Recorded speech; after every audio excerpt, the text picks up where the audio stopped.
lo que nosotros buscamos aplicando las operaciones elementales sobre las filas de una matriz es reducir las matrices o una matriz dada a un formato particular que nos va a permitir resolver o encontrar el conjunto solución de un sistema de ecuaciones lineales. ¿Qué es entonces la forma reducida echelon?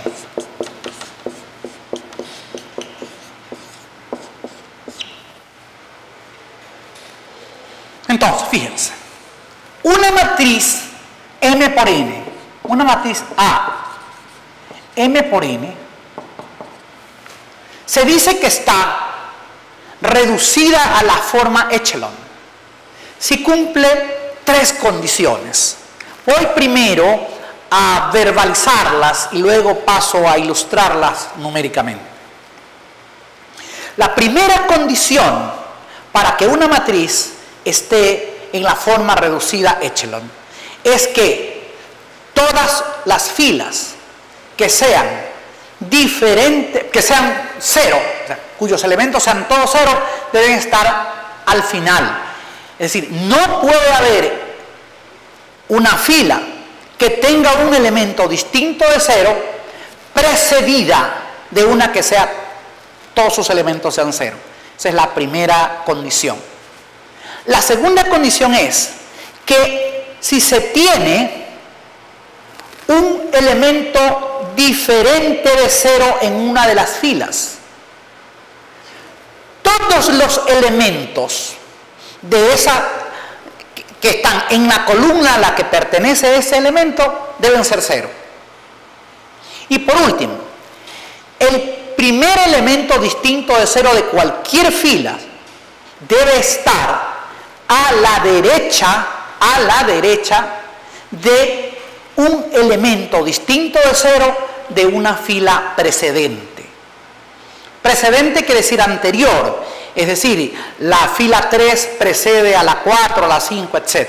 Entonces, verbalicemos nuevamente.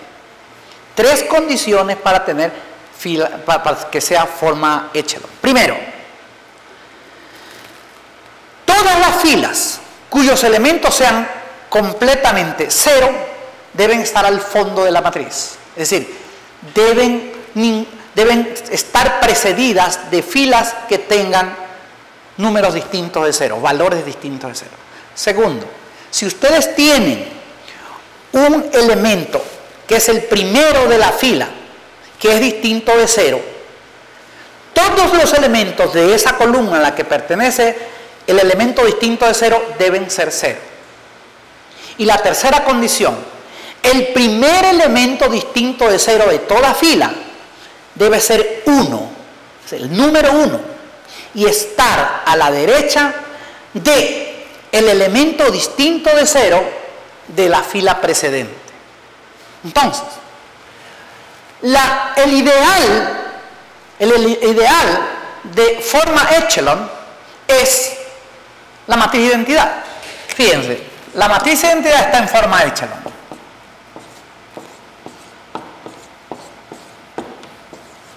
Aquí, si bien es cierto, no hay filas que tengan todos sus elementos cero, entonces no podemos hablar de la primera condición, pero sí, miren, el primer elemento de la primera fila, que es distinto de cero, es el único distinto de cero en su columna.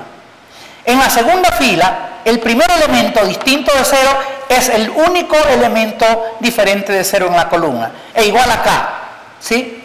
Aquí solo el 1 es distinto de cero en esta columna y es el primer elemento distinto de cero en esta fila. Este es el primer elemento diferente de cero en la segunda fila y todos los elementos de su correspondiente columna son cero. Y aquí, igual, ¿no? El primer elemento distinto de cero. Pero miren ustedes, este es el primer elemento distinto de cero y él está a la derecha del el elemento distinto de 0 de la fila precedente, y este de aquí, este 1, está a la derecha del elemento distinto de 0 que lo precede. Podría ser también esto, miren, 0, 1, 0, 0, 0, 0, 1, 0, 0, 0, 0, 1, 0, 0, 0, 0. Esto está en forma echelon. ¿Ya? Esto está en forma echelon. En todos los casos, a ver, comencemos por la primera condición. La única fila distinta que tiene solo ceros está en el fondo.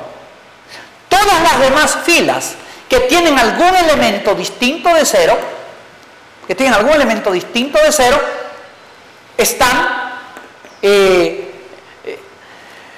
tienen los demás en posición, la primera aquí, y a la derecha de ellos no existe. En este caso lo de la derecha no se aplica.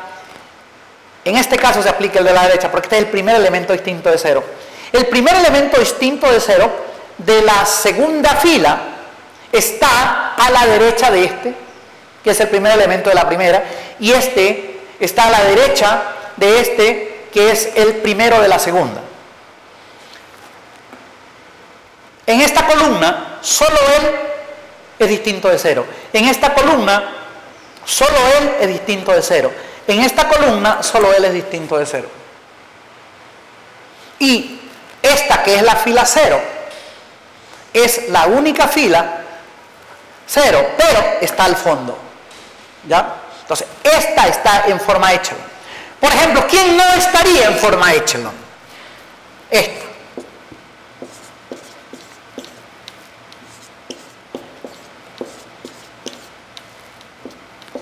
¿Por qué? Porque el primer elemento diferente de 0 de la primera fila no es 1.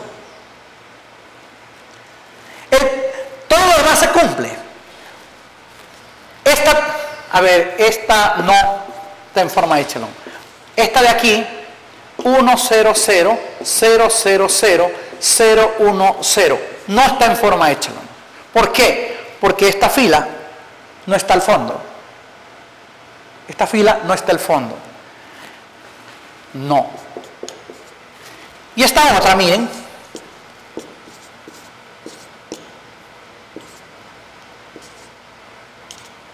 Tampoco. ¿Por qué? Porque este 2 que está aquí hace que no podamos decir que el único elemento de la segunda fila es este 1, que es el elemento primero distinto de 0 de la fila 2. Entonces, esta tampoco está en forma echelon.